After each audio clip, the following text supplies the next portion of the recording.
আমরা এখন কথা বলছি চিত্রনায়িকা সানজানার সাথে। সে অনেকগুলা সিনেমা করেছে, আর আমি আপনাদের সাথে আছি রিমনের সূর্য।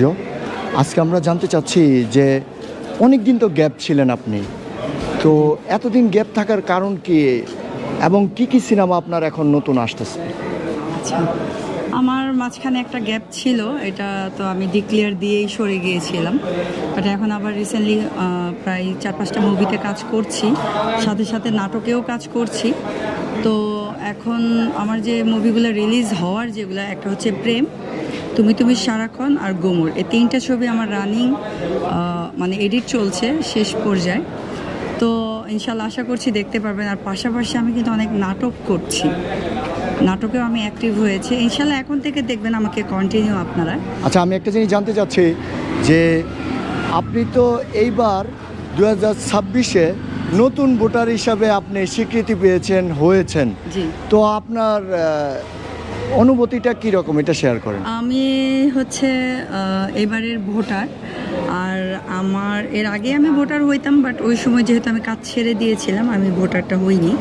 তো এখন যেহেতু আবার রানিং আমি কাজ করছি, যার ফলে সবাই বলল তুই ভোটার হ।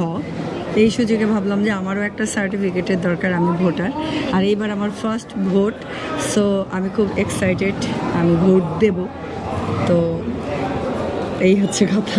তো এবার তো 40 জন ভোটার হয়েছে, তো গণমাধ্যমে বা বিভিন্ন জায়গায় বলা হচ্ছে যে 40 জন ভোটারের ভিতরে অনেকে নাকি ভোটার হওয়ার যোগ্যতা নেই, তারপরও ভোটার হয়ে গেছে। তো এটা কি রকম আসলে হচ্ছে? আমি একটা নিউজ পেয়েছি, আমি জানতাম না, বাট আমাকে সাংবাদিকরা সবাই ধরছিল যে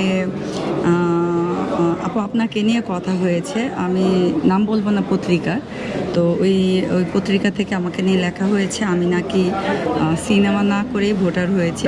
তো ওরা হয়তো বা আমার সম্পর্কে জানে না, যার ফলে আমি ওইভাবে আসলে জানতামও না যে এত বড় মাপের একটা পত্রিকা না জেনে না শুনে একজনের নামে কাভার করবে, একদম ফুল কাভার। আমার কয়েকটা ডিরেক্টরে আমাকে বলছে যে তুমি যদি চ্যালেঞ্জ করতা তাহলে আমার মনে হয় বেস্ট হতো। আমি আসলে চ্যালেঞ্জ সম্পর্কে আমি যাইনি, বাট আমি আসলে জানতাম না।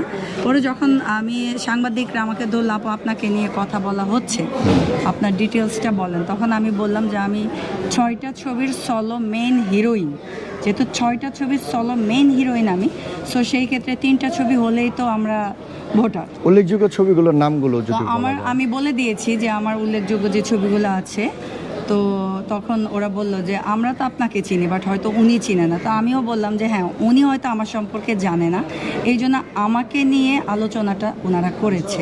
হ্যাঁ, তো আমার প্রথম ছবি হচ্ছে মন তোর জন্য পাগল। আমার সবগুলোই হচ্ছে পূর্ণ দৈর্ঘ্য বাংলা ছায়াছবি, সবগুলো ছবি হলের রিলিজ হয়েছে। এখন আমাকে নিয়ে কথা বলার উদ্দেশ্য হয়তো আমি অনেক কাজ করছি বা রানিং, দেখা যায় অনেকে বেকারের মধ্যে। তাহলে কি হিংসার কারণ হতে পারে, আমি জানি না, বাট আমাকে নিয়ে আলোচনাটা হয়েছে। এত বড় মাপের একটা পত্রিকার ওরা না জেনে কিভাবে আমাকে নিয়ে আলোচনাটা করলো, এটা হচ্ছে আমি জানতাম না যে তারা আমাকে নিয়ে লিখছে। পরে আমাকে কিছু ডিরেক্টরে বললো যে তোমাকে নিয়ে মানে কাভারেজ করে একদম উল্লেখ করে লিখছে। তা আমি বললাম বাহ, যাক, আমার একটা প্রচার হয়ে গেল। হ্যাঁ, এখন তো নেগেটিভই প্রচার।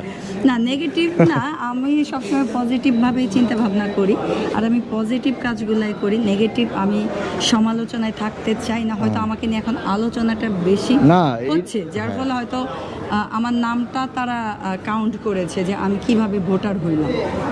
আমি অ্যাওয়ার্ড পাইও না, আমি অ্যাওয়ার্ড নেইও না, পাই দেওয়ার জন্য চিন্তা ভাবনা করে, বাট আমি আসলে অ্যাওয়ার্ড নিয়ে কি করব? আমার তো এখন অ্যাওয়ার্ডের দরকার না। আমার যেটা চিন্তা ভাবনা, আমাকে কাজ করতে হবে, কাজ দিয়ে আলোচনায় থাকতে হবে, কাজ দরকার। এখানে অ্যাওয়ার্ড নিলেই তো হবে না, কাজ না করে অ্যাওয়ার্ড ফাফাও নিয়ে লাভটা কি? আচ্ছা, হ্যাঁ, অ্যাওয়ার্ডের চিন্তা আছে, আমিও চিন্তা করছি যে এবছর আমি হয়তো 1-2টা জাতীয় ছবি করব, চিন্তা ভাবনা আছে, ইনশাল্লাহ দেখা যাক, কথা চলছে। তো অ্যাওয়ার্ড আমি সেই জাতীয় পর্যায়ে নেওয়ার চিন্তা করব না। আমাকে নিয়ে বাজে মন্তব্যটা কেউ করে না, আমি পাইনি। বাজে আলোচনাটা আমাকে নিয়ে অনেক কম, কারণ আমি সমালোচনার টোপে কখনো পড়ি নাই, আল্লাহ যেন না পড়ায়। তো আমি কাজ নিয়ে থাকি, কাজ নিয়ে আলোচনা করি। আমি কাউকে নিয়ে সমালোচনা করলে তো আমাকে নিয়ে কেউ সমালোচনা করে, বাট আমি কাউকে নিয়ে সমালোচনা করি না। তো আমরা নেক্সট কোন ছবিটা দেখতে পাচ্ছি? আপনারা আমার নেক্সট ছবি যেগুলো রিলিজে সেগুলো তো বলেই দিলাম, 3টা ছবি, তুমি তুমি সারাক্ষণ, গোমর এবং প্রেম, এই 3টে ছবি আমার রিসেন্টলি রিলিজ হবে। আর নেক্সট আমি শুটিং না করে এসে আমি কখনো সে ছবিগুলোর নাম বলি না, শেষ হবে দেন এসে আমি বলবো। তাহলে আমরা রিলিজ এই 3টার মধ্যে যে কোনো একটা রিলিজ পাচ্ছি ইনশাআল্লাহ।